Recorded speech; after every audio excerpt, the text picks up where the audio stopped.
Des chercheurs importants viennent de claquer la porte d'OpenAI. Et non pas pour un meilleur salaire, non pas pour rejoindre Google ou Meta. Non, ils sont partis parce qu'ils refusaient de participer à ce qu'ils considéraient comme une opération de propagande à grande échelle.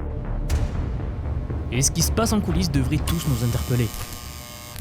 Tom Cunningham, un économiste et data scientist chez OpenAI, a quitté l'entreprise en septembre dernier. Dans son message d'adieu interne, il n'a pas mâché ses mots. Selon lui, l'équipe de recherche économique s'éloignait de plus en plus de la vraie recherche pour devenir, je cite, le bras de propagande de son employeur. Fin de citation. Soyons clairs sur un point, ce n'est pas un stagiaire frustré qui balance. C'est un chercheur recruté spécifiquement pour analyser l'impact de l'IA sur l'économie. Il a depuis rejoint le METR, qui est une organisation à but non lucratif qui évalue la sécurité des modèles d'IA. Et il n'est pas le seul, au moins un membre de cette équipe a également démissionné dans la foulée. Ok, voici où les choses prennent une tournure bizarre, c'est la réponse d'OpenAI, qui est encore plus révélatrice. Jason Kwon, le directeur stratégique de l'entreprise, a envoyé un mémo interne juste après le départ de Cunningham. Sa position est claire, OpenAI n'est plus seulement un laboratoire de recherche, c'est désormais l'acteur leader mondial de l'IA. Et à ce titre, l'entreprise doit, je cite, prendre la responsabilité des résultats, plutôt que de simplement publier des études sur des sujets difficiles. En gros, ils nous disent quelque chose comme « on préfère construire des solutions plutôt que d'étaler nos problèmes sur la place publique ». Le problème, c'est qu'ils ne construisent pas vraiment de solutions non plus, ils cachent simplement les études qui pourraient nuire à leur image. Alors, qu'est-ce qu'OpenAI refuse exactement de publier ?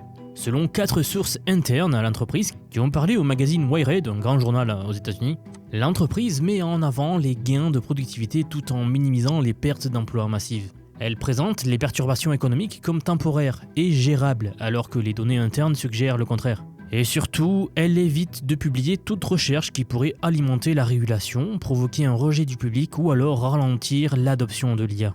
Cette entreprise a bâti sa réputation sur la transparence et la sécurité, mais dès que la recherche ne s'aligne plus avec ses intérêts commerciaux, silence radio. Et pour comprendre l'ampleur des enjeux financiers, il faut regarder les chiffres. OpenAI est au cœur du projet Stargate, qui est un plan d'investissement de 500 milliards de dollars sur 4 ans pour construire des centres de données IA aux États-Unis. L'entreprise vise une valorisation de 1000 milliards de dollars pour son introduction en bourse. Elle a signé des contrats vertigineux, 300 milliards avec Oracle, 250 milliards avec Microsoft, 100 milliards avec Nvidia et quelques milliards par-ci par-là. Avec de telles sommes en jeu, OpenAI a littéralement des centaines de milliards de raisons de ne pas publier des études qui pourraient ébranler la confiance du public. Et ce ne sont pas des études qui prouvent à 100% qu'OpenAI est le mal. Non, ce sont des études qui montrent des points de vigilance que nous devrions avoir par rapport à OpenAI ou l'IA en général d'ailleurs. Mais même ça, ce n'est pas très clair ce que OpenAI fait avec. J'aimerais que nous contrastions cette approche avec celle d'Anthropic, donc le principal concurrent d'OpenAI, un des principaux concurrents d'OpenAI, donc l'entreprise derrière Claude. Dario Amodei, le PDG d'Anthropic, a été complètement transparent sur un sujet que tout le monde préfère éviter. Lors d'une interview récente avec Axios, il a déclaré que 50% des emplois de bureau de premier échelon pourraient disparaître dans les 5 prochaines années à cause de l'IA. Il a même évoqué un taux de chômage potentiel de 10 à 20% comme conséquence directe. Son message au gouvernement et aux entreprises d'IA est sans équivoque. Il nous dit en somme, arrêtez d'enrober la réalité de sucre. Il considère que les producteurs de cette technologie ont le devoir et l'obligation d'être honnêtes sur ce qui arrive. Ce niveau de franchise construit la confiance. Et malheureusement, l'approche d'OpenAI l'érode. Ce n'est pas la première fois que les employés d'OpenAI partent pour des raisons éthiques. L'hémorragie des talents est devenue systématique chez eux.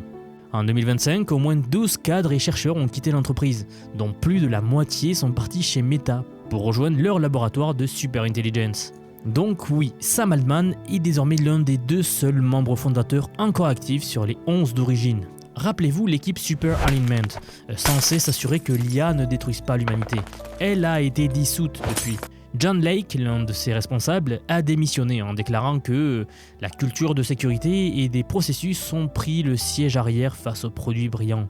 Ilya Sutskever, cofondateur et directeur scientifique, il était parti à cause de ça. Miles Brundage, l'ancien responsable de la recherche politique, a quitté l'entreprise aussi en expliquant qu'il lui était devenu difficile de publier sur tous les sujets qui lui importaient. William Saunders aussi, de l'équipe Super Alignment, a démissionné après avoir réalisé qu'OpenAI donnait la priorité aux nouveaux produits plutôt qu'à la sécurité des utilisateurs. Le schéma est toujours le même. Les chercheurs voient quelque chose d'inquiétant, l'entreprise le supprime et les personnes intègres s'en vont. Alors que pourraient contenir probablement ces rapports qui ont été non publiés ?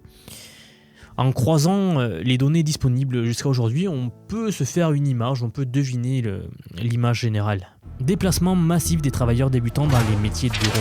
Pensez aux premiers associés dans les cabinets d'avocats, aux consultants qui font de l'analyse de routine, aux coordinateurs administratifs, aux analystes financiers.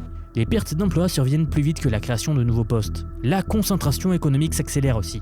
La richesse afflue vers un groupe de plus en plus restreint pendant que beaucoup sont laissés pour compte. L'échelle de l'entrée dans la vie professionnelle disparaît avant que de nouvelles voies n'émergent. Les chiffres de 2025 confirment cette tendance. Selon le cabinet Challenger, plus de 54 000 licenciements ont été directement attribués à l'IA cette année. Amazon a supprimé 14 000 postes, Microsoft en a coupé 15 000, IBM a remplacé des centaines de postes RH par un chatbot interne. Salesforce affirme aussi que l'IA accomplit désormais entre 30 et 50% du travail de l'entreprise. On ne peut pas vraiment comptabiliser l'impact exact qu'a eu l'IA, mais en 2025, au total, plus de 1,1 million de licenciements ont été annoncés en 2025, le niveau le plus élevé depuis la pandémie. Alors tout n'est certainement pas dû à l'IA bien sûr. Mais on va pas se leurrer, ça ne sert à rien de se mentir, la tendance est là. Alors voici un détail qui malheureusement inquiète les jeunes diplômés. Le recrutement de débutants dans les 15 plus grandes entreprises tech du monde a chuté de 25%. Ces postes n'existent tout simplement plus. Une étude du Burning Glass Institute montre que la part des emplois nécessitant 3 ans d'expérience ou moins a drastiquement chuté dans les secteurs exposés à l'IA. En développement logiciel, on est passé de 43% à 28%, en analyse des données de 35% à 22%, et en conseil de 41% à 26%. Les entreprises ne réduisent pas leurs effectifs globaux, elles sautent simplement les jeunes diplômés pour embaucher directement des profils expérimentés. Mais attendez, justement, il y a un twist savoureux dans toute cette histoire. Alors c'est encore tôt car selon une étude de Forrester, 55% des employeurs regrettent déjà d'avoir licencié du personnel au nom de l'IA.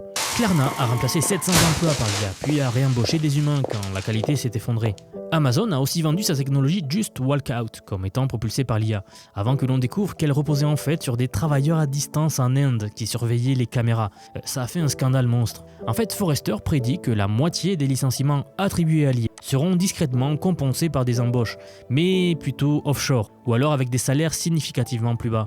À l'heure actuelle, l'IA n'est pas en train de remplacer les emplois, elle est en train de les déplacer vers des endroits moins chers et moins visibles, et le public commence à le remarquer. Il y a une animosité ambiante croissante envers les systèmes d'IA. Les Américains utilisent massivement ChatGPT quasi quotidiennement, mais ils sont de plus en plus agacés par la gestion des grandes entreprises. Ce n'est plus juste du bruit en ligne, c'est une tendance de fond qui commence à se répandre, je commence à le voir un peu partout. En gros, la perception publique d'OpenAI est au plus bas. Entre les scandales, le manque de transparence, les drames de direction, et maintenant ces révélations-là, les gens perdent peu à peu confiance. L'entreprise a bien publié un document intitulé « L'IA au travail, le plan directeur d'OpenAI pour la main-d'œuvre ». Ça parle d'accélérer l'éducation à l'IA, de certifications pour 10 millions d'Américains d'ici 2030, et d'une plateforme d'emploi pour aider les gens à se reconvertir. Ça sonne bien sur le papier, mais vous savez, si la recherche est si problématique que ça, que vos propres économistes démissionnent en signe de protestation, un programme de certification ne suffira simplement pas. Il faut du changement systémique, il faut de la collaboration avec les gouvernements, il faut des nouveaux modèles économiques, il faut de vraies barrières de sécurité. L'IA ne doit pas forcément être mauvaise pour la société, elle peut être mise en œuvre d'une manière qui bénéficie à tout le monde. Mais actuellement, nous sommes sur une trajectoire irresponsable. Et quand les entreprises qui construisent cette technologie refusent d'être honnêtes sur son impact, nous avançons un petit peu à l'aveugle. Les travailleurs méritent de savoir ce qui arrive.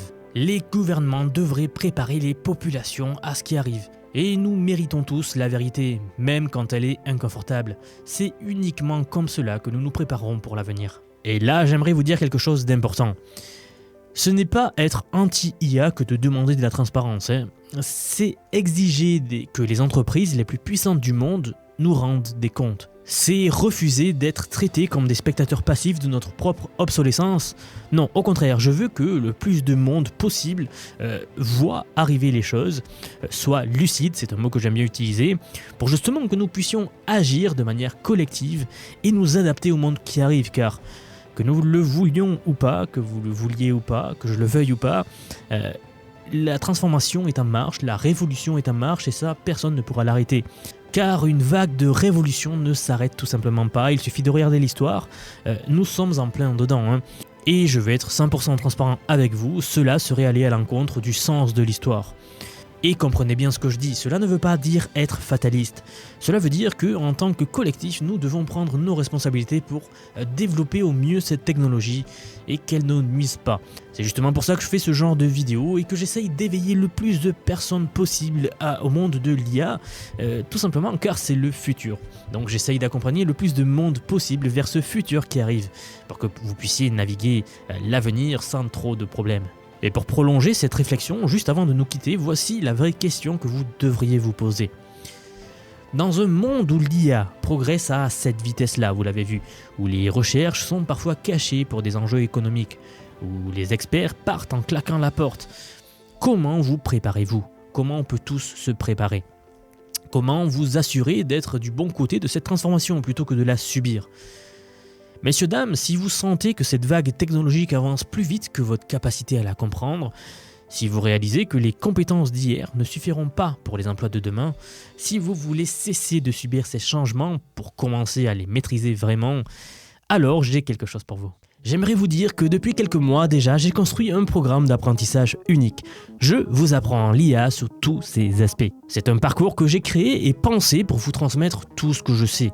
Alors non seulement sur les modèles d'IA comme ChatGPT, Gemini de Google, Grok de Elon Musk, Claude, etc. Je vous montre en fait et surtout la manière de les intégrer concrètement dans votre vie, dans votre travail, dans vos projets.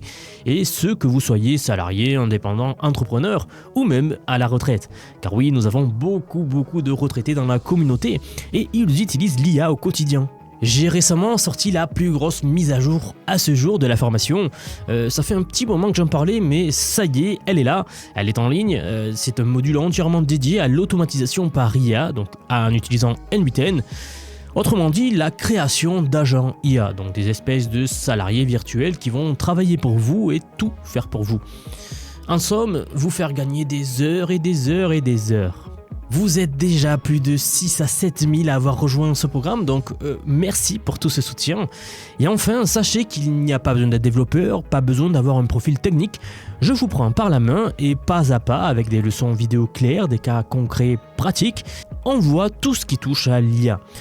Dernier point, mais pas des moindres bien sûr, si vous nous rejoignez aujourd'hui, vous aurez accès à toutes les évolutions du futur. Sans surcoût, accès illimité à vie à tout ce que je veux vous apprendre.